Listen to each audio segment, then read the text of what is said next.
जय गौ माता जय गोपाल। मोहन गौर जनता बाड़मेर, जहाँ करीब पिछले 5 साल से मैं भारतीय संस्कृति, आयुर्वेद और गाय पर ये अध्ययन कर रहा हूँ कि इतनी बीमारियाँ क्यों बढ़ रही है, ये देश कैसा था। ये देश में घी दूध की नदियाँ बहती थी और सोने की चिड़िया थी, मगर पिछले 5000 वर्षों से जो ऋषि मुनि एकदम बड़े वैज्ञानिक जो ज्ञान सिखाते थे, जिसके अंदर बिल्कुल राग द्वेष नहीं, कामना नहीं, ऐसे महर्षि विश्वामित्र जी जैसे ऋषि जिन्होंने राम जी को बहुत ज्ञान सिखाया। मगर महाभारत में जो है उन राजाओं ने, जिसके अंदर जैसे अपन बोलते हैं द्वैतवाद आ गया, 2 का अर्थ है हम ईश्वर से जुड़े हुए नहीं हैं। तो हम आज जो राजा हमारे जो देश के हैं, हालांकि दोनों पार्टियों को ये सोचना चाहिए कि हम एक दूसरे के अगर अंदर बुराइयाँ निकाल रहे हैं तो बुराइयाँ दूसरे में नहीं है, बुराई हमारे अंदर है। ये भारत भूमि देवभूमि थी और देवता वही होता है जो परमाणु से लेकर ब्रह्मांड तक सारी प्रकृति में एक देखने वाला।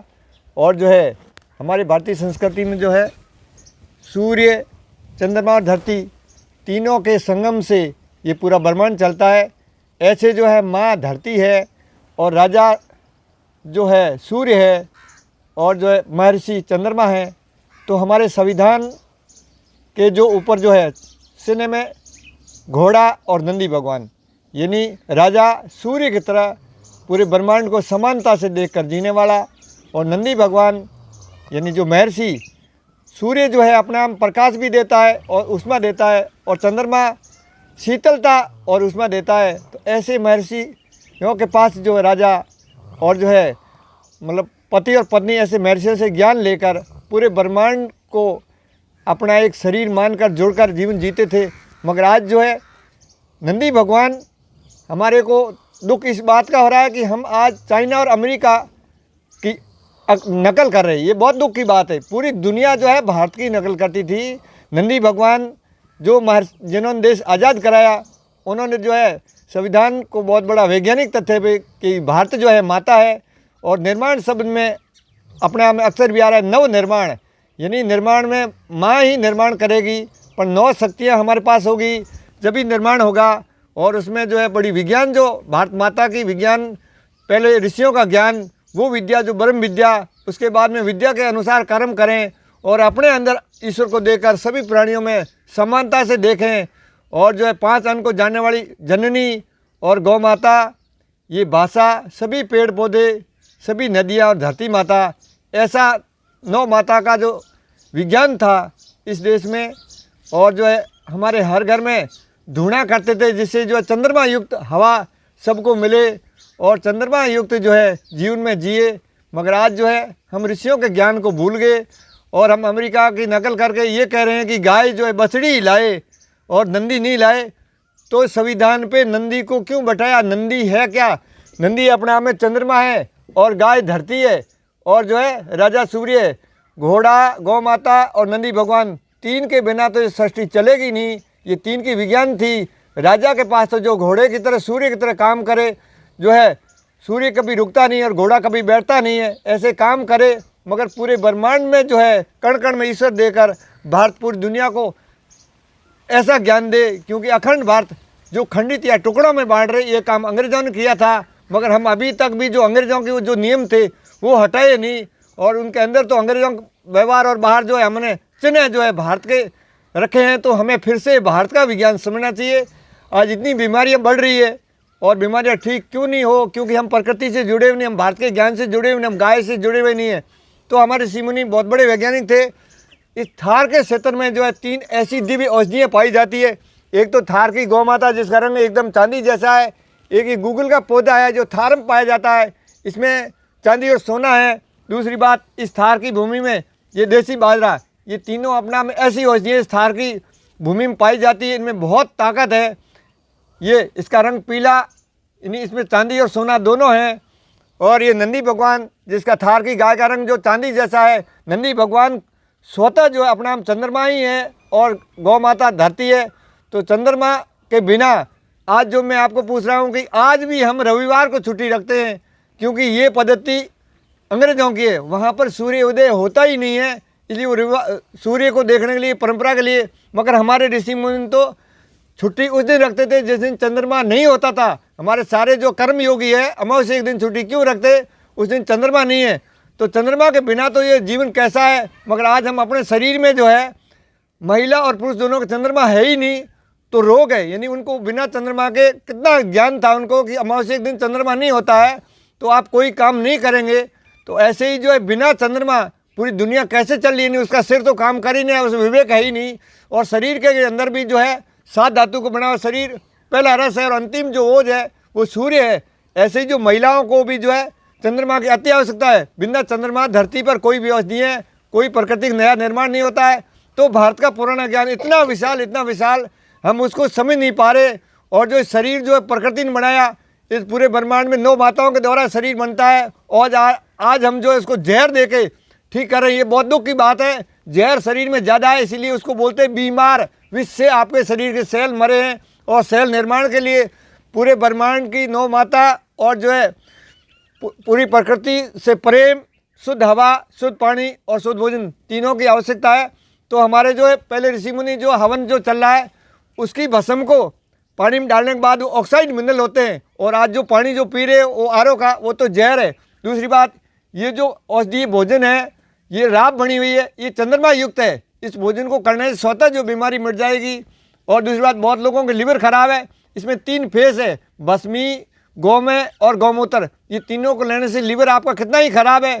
कुछ एक ऐसे रोगी आए जिनको जो 3 साल की बीमारी 9 ही दिन में ठीक होगी। तो गौ माता और नंदी भगवान और हमारी परंपरा को आप समझें। आप बीमारियों से जूझ रहे हैं तो इसका मतलब आप कुदरत और गाय से जुड़े हुए नहीं हैं। कृपया आप भारत की परंपरा, भारत की विज्ञान, हमारी माताएं जो है पहले 16 श्रृंगार करती थी। 16 का अर्थ होता है 14 जो है चांदी के गहने पहनती थी और 2 सोने के, एक सोने का नाग पहनती थी। वो हवा जाने वाली सोने स्पर्श करके आपके जो है अंदर फेफड़ों में जाए वो शक्तिशाली होगी। और एक जो सोने का गहरा जहाँ हार्ट और इस पर पहनता था कि सोने की किरणें उस पर जाएगी तो आपके हृदय की कोई बीमारी नहीं होगी। बाकी चांदी, क्योंकि चांदी की तरह शीतलता चाहिए। चांदी और सोना एक अपना बहुत बड़ी विज्ञान है। तो इसलिए भोजन की भी विज्ञान थी। चांदी के बर्तन में जो है दही का सेवन करते थे, सोने के बर्तन में दूध का, और कांसी के बर्तन में घी का, और तांबे के बर्तन में पानी।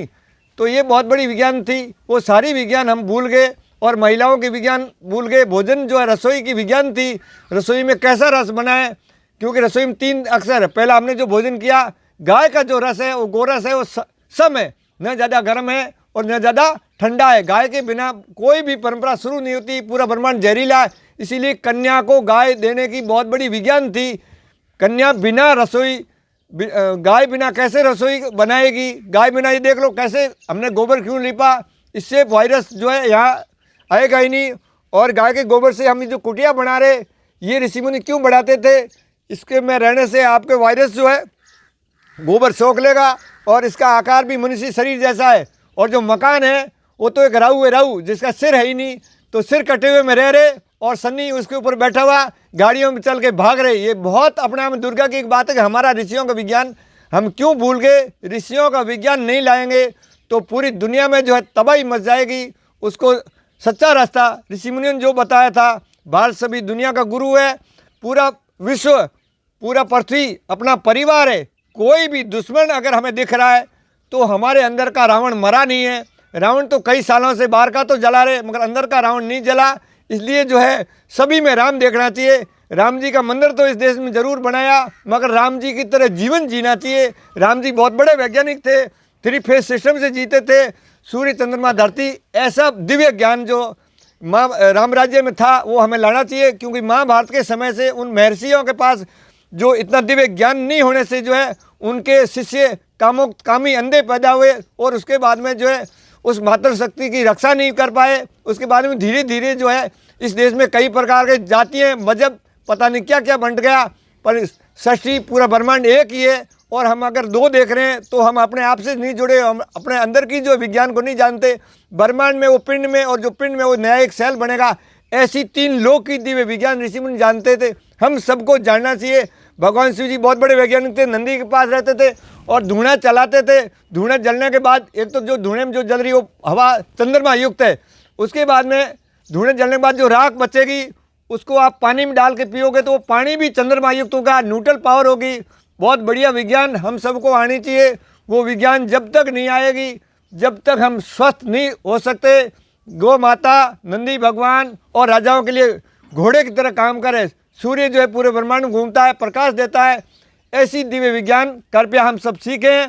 जिस भाई को भी अच्छा लग रहा है आगे से आगे भेजें, और जिनको ऐसा लग रहा है कि हमें नहीं समझ आ रही है तो कृपया आप मोहन गौशाला दांता बाड़मेर पधार कर ये भारत की दिव्य विज्ञान को जानने का प्रयास करें। जो ऋषियों की विज्ञान के विरुद्ध है, हम उसमें तो बहुत रुचि ले रहे और ऋषियों के विज्ञान में रुचि नहीं ले रहे। तो इसके लिए ऐसे बालकों को, बच्चों को ये दिव्य विज्ञान सिखाएं। ये देखो, ये बच्चा ये ऐसा दिव्य अमृत पिएगा तो इसको अपना शरीर की पावर जो बढ़ जाएगी, और पावर बढ़ेगी तो वो विवेक आ जाएगा, शक्ति आ जाएगी। ऐसे छोटे बच्चों को जो जहर दे रहे, और बड़े बुजुर्गों को भी टीका एक जहर है। और जो अमृत क्या है, ये तो गौमाता की बड़ी विज्ञान है। तो हम सबको ऋषियों का विज्ञान जानना चाहिए, क्योंकि बच्चों के, बूढ़ों के टीके बहुत ज़्यादा हानिकारक है। इसलिए इन दोनों को, इनसे दूर रहना चाहिए, इनको ये अमृत लेना चाहिए। ये जो बनी हुई है ये भी सबको पीनी चाहिए। इससे बहुत बड़ी शक्ति बढ़ती है। और ये देसी बायरा हमारे यहाँ थार में होता है, क्योंकि हम कोई जहर नहीं देते धरती को। ये सारा विज्ञान जो है हम सबको जानना चाहिए। जय गौ माता, जय गोपाल, धन्यवाद, वंदे मातरम।